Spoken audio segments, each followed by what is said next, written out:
Assalamualaikum warahmatullahi wabarakatuh. Perkenalkan, nama saya Salman Noviara Tandagara dari kelas C22 dengan NPM 101222110.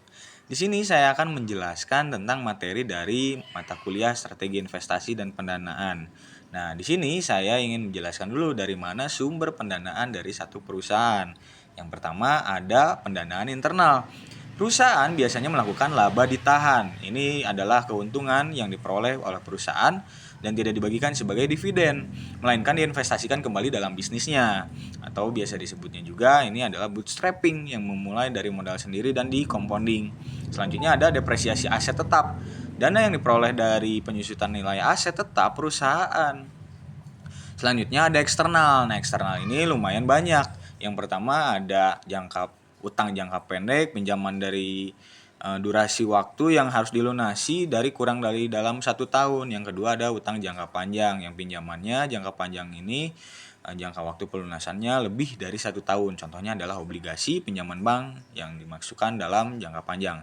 Selanjutnya ada ekuitas. Nah, ekuitas atau modal sendiri saham biasanya, yaitu penerbitan dan penjualan saham kepada investor di pasar modal. Dengan membeli saham, investor menjadi pemilik sebagai perusahaan.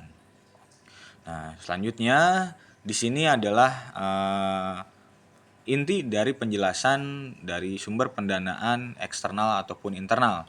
Jadi sumber pendanaan internal ini seringkali menjadi pilihan pertama karena lebih mudah diakses, tidak menimbulkan kewajiban bunga seperti utang. Selanjutnya, pendanaan eksternal memungkinkan perusahaan untuk memperoleh dana yang lebih besar, tapi juga menimbulkan kewajiban seperti pembayaran bunga atau pembagian keuntungan kepada pemegang saham.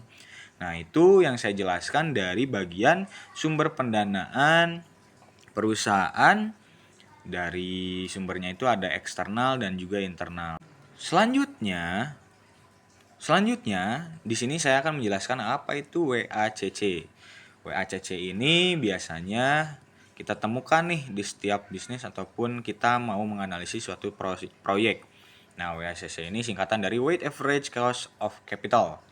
Nah, istilahnya ini memang bagi orang yang jarang menilai proyek itu jarang mendengarnya sebetulnya. Tapi di sini saya akan menjelaskan bahwa sesederhananya adalah WACC itu biaya rata-rata yang harus dikeluarkan perusahaan untuk mendapatkan modal dan juga kapan itu balik modal, sehingga bisa mengetahui kapan kita mendapatkan keuntungan dan menilai bahwa proyek ini layak atau tidak.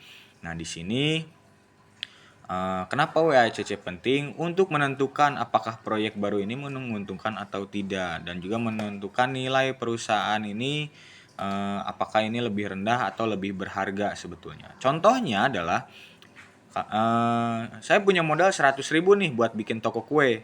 50.000 dari pinjaman orang tua, 10% bunganya, dan juga 50.000 dari tabungan saya sendiri.